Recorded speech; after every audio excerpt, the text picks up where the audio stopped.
Hello everyone, Tony Leon here, back with another video and what I am calling my Storyteller series. And today we are talking about my favorite YouTuber of all time, quite possibly my favorite filmmaker, Casey Neistat.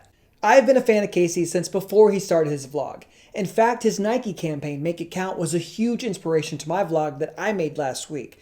Which brings us to the topic at hand. How to tell a story through vlogging like Casey Neistat. On my birthday, 2015, I would start daily vlogging. It wouldn't be this all day long. Instead, I wanted to figure out how to make something that felt a lot more like a movie every day. So right off the bat, I know some of you may have a misconception on what vlogging is.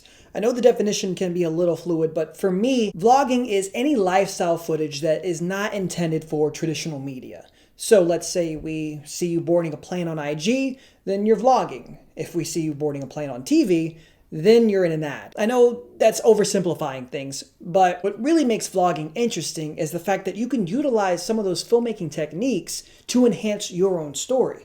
This is something that Casey Neistat has made a career off of. Here's a super basic breakdown of a story, and every good story follows this rule. That is the rule of a 3-act narrative. You've got a beginning, you've got a middle, you've got an end. Setup, conflict, resolution.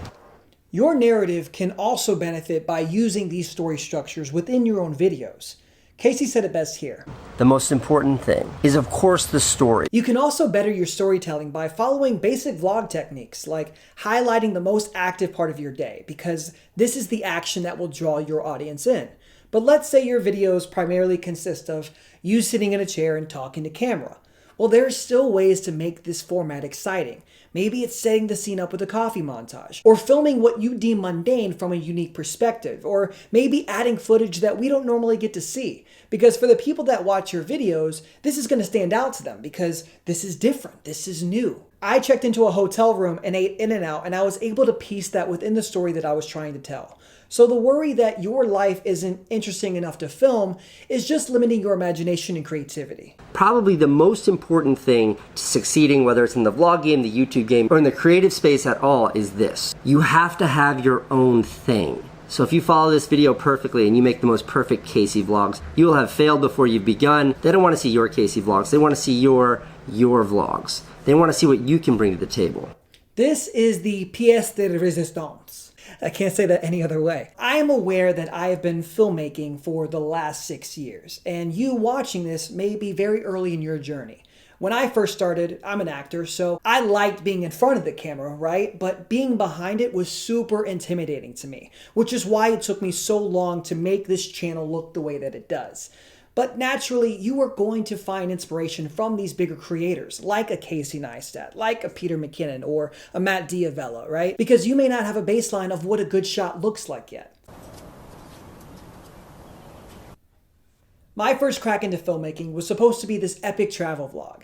I was 21 years old at the time, about to hop onto 10 different flights in 30 days, traveling across the country and throughout the Caribbean, and I realized very quickly that all of my shots looked exactly like Casey Neistat's. Now, at the time, I thought this was dope because I started from nothing, and for my stuff to look like his was just awesome.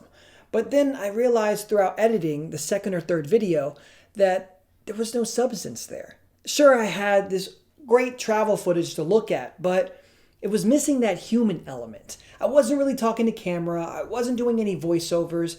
It was missing that thing that separated me from Casey Neistat. And that is the thing that people want to see. My favorite thing in the world is seeing how YouTubers are able to iterate and build on other YouTubers' styles and sentiments and ideas until they make something that's uniquely theirs. And the only way to really find out what that is by simply doing. Yes, you are going to copy the styles of some of your favorite filmmakers. Yes, some of the stuff that you make may be boring to other people. And yes, your early videos are going to suck.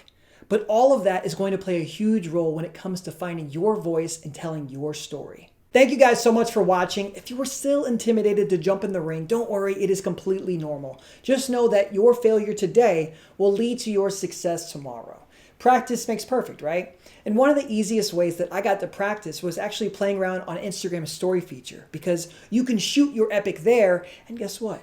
If it turns out to not be so epic, it doesn't matter because it disappears in a day anyway. So if you want to see how I utilize that tool, go follow me at TheTonyLeon, and I will see you guys over there.